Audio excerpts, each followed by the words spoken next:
ദൈവത്തിന്റെ അതിമഹത്വമേറിയ നാമം വാഴ്ത്തപ്പെടുമാറാകട്ടെ. ഈ അനുഗ്രഹീതമായ പ്രഭാതത്തിൽ ഞാൻ പാസ്റ്റർ ലെനീഷ് രാജൻ എല്ലാവരെയും ഡെയിലി മന്നിലേക്ക് ഹൃദയം നിറഞ്ഞ സ്വാഗതം ചെയ്യുന്നു. ഇന്ന് ഈ പ്രഭാത സമയം ദൈവം നമ്മോട് സംസാരിക്കുന്ന വചനം 1 ദിനവൃത്താന്തം 12-ാം അധ്യായം അതിന്റെ 22-ാം വാക്യമാണ്.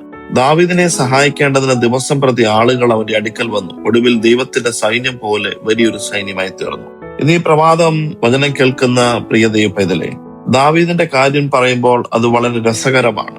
ദാവീദിന്റെ ജീവിതം എന്ന് പറയുന്നത് വളരെ ദുർഘടം നിറഞ്ഞ സാഹചര്യങ്ങൾ അവന്റെ ജീവിതത്തിലൂടെ കടന്നുപോയിരുന്നു. ഇവിടെ ഈ വാക്യത്തിന്റെ അടിസ്ഥാനത്തിൽ പറയുന്നത്, ഈശായിയുടെ മക്കളിൽ ഒരുവനെ ശൗലിന് പകരക്കാരനായി അഭിഷേകം ചെയ്യണമെന്ന് അരുളപ്പാട് ലഭിച്ച് ശമൂവേൽ ഈശായിയുടെ ഭവനത്തിലെത്തിയപ്പോൾ 7 ആൺമക്കളെ സ്വന്തം അപ്പൻ നിരനിരയായി നിർത്തിയപ്പോൾ ദാവീദ് ആർക്കും വേണ്ടാത്തവനായി ആടുകളെ മേയിച്ച് ഏകനായി കാട്ടിൽ ആരോരുമില്ലാതെ നടക്കുകയായിരുന്നു.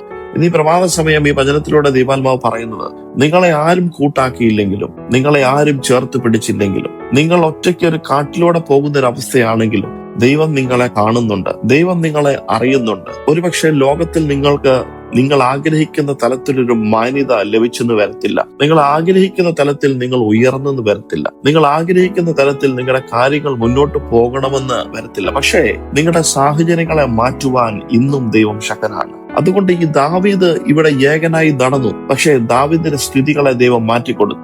ഒരു സമയത്ത് ഇതുപോലെ അസൂയയുടെ ആത്മാവ് ബാധിച്ച് ശൗല് ദാവീദിനെ വേട്ടയാടാൻ തുടങ്ങിയ സമയത്തും ദാവീദ് ഗുഹകളിൽ അഭയം പ്രാപിച്ചിരുന്നു. അവിടെയും ദാവീദ് ഏകനായിരുന്നു. എന്നാൽ ആ ഏകാന്തതയുടെ അവസ്ഥയിലും ദൈവ സാന്നിധ്യം ദാവീദിന്റെ മേൽ മൂടപ്പെട്ടിരുന്നു. ഇന്നിപ്പോൾ ഈ ദാവീദിനെ സഹായിക്കേണ്ടതിന് ഇവിടെ വചനത്തിൽ എഴുതിയിരിക്കുന്നു, ദിവസം പ്രതി ആളുകൾ അവന്റെ അടുക്കൽ വന്നുകൊണ്ടിരിക്കുന്നു.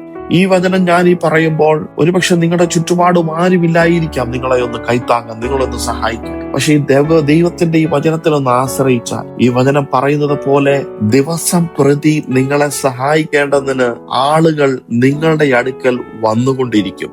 ഒരുപക്ഷെ ഇവിടെ ദാവീദിന്റെ കാര്യം പറഞ്ഞതുപോലെ നിങ്ങളും ആ അവസ്ഥയിൽ തന്നെ ആയിരിക്കാം. നിങ്ങൾ നിരാശപ്പെടേണ്ട, നിങ്ങൾ ഭാരപ്പെടേണ്ട. ഈ ഒരു അഭിഷേകം, ദാവീദിന്റെ മേൽ പകർന്ന അഭിഷേകം നിങ്ങളുടെ മേലുണ്ടെങ്കിൽ നിങ്ങൾ ഏകനല്ല, നിങ്ങളെ ദൈവം ഒരു സൈന്യം പോലെ വലിയൊരു സൈന്യമാക്കി തീർക്കുവാൻ ഇന്നും ശക്തനാണ്. ഇന്നത്തെ നിങ്ങളുടെ സ്ഥിതിയെ കണ്ടിട്ട് നിങ്ങൾ നിരാശപ്പെട്ടു പോകരുത്.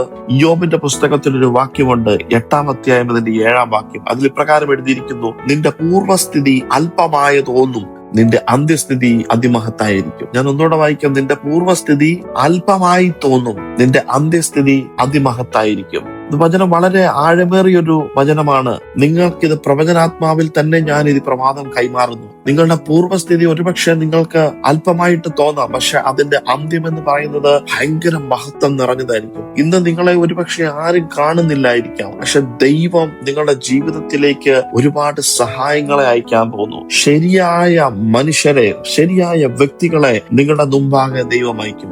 ദൈവിക അവസരങ്ങൾ നിങ്ങൾക്ക് ഈ വരും ദിവസങ്ങളിൽ നിങ്ങളുടെ ജീവിതത്തിലേക്ക് കടന്നു വരാൻ പോകുന്നു. നിങ്ങൾ ഏകനല്ല, നിങ്ങളുടെ കൂടെ ദൈവമുണ്ട്. നിങ്ങളുടെ കൂടെ ദൈവ സാന്നിധ്യമുണ്ടെങ്കിൽ ഒരു സൈന്യം പോലെ നിങ്ങളെ സഹായിക്കാൻ ദൈവത്തിന്റെ ദൂതന്മാർ ഇറങ്ങി വരും. നിങ്ങളുടെ ജീവിതത്തിലെ ശൂന്യതയെ ദൈവം മാറ്റിത്തരും. ആ ശൂന്യതകൾ, ഇന്ന് കാണുന്ന ശൂന്യതകൾ നാളെ നിങ്ങളുടെ ജീവിതത്തെ സാക്ഷ്യങ്ങളായി മാറുമെന്ന് ഞാൻ പൂർണ്ണമായി വിശ്വസിക്കുന്നു. ദൈവത്തിന്റെ മഹത്വം നിങ്ങളുടെ ജീവിതത്തിലേക്ക് ഇറങ്ങി വരുമാറാകട്ടെ. ഒരു നിമിഷം നമുക്ക് എല്ലാവർക്കും കണ്ണുകളടച്ച് പ്രാർത്ഥിക്കാം. കർത്താവെ, ഇന്ന് ഈ വചനം വായിക്കുന്ന ഓരോ ദൈവവൈതലിനെയും അനുഗ്രഹിക്കണമേ. ഏകാന്തതയെ ശക്തിയാക്കിയും ദുർബലതയെ ജയമാക്കിയും കർത്താവെ, ദൈവത്തിന്റെ മഹത്വത്തിനായി ഞങ്ങളെ ഒന്ന് ഉയർത്തണമേ. യേശുവിൻ നാമത്തിൽ തന്നെ ആമേൻ. ഇതുവരെ വചനം ശ്രമിച്ച എല്ലാവരെയും ദൈവം ധാരാളമായി അനുഗ്രഹിക്കട്ടെ. Have a blessed day. God bless you.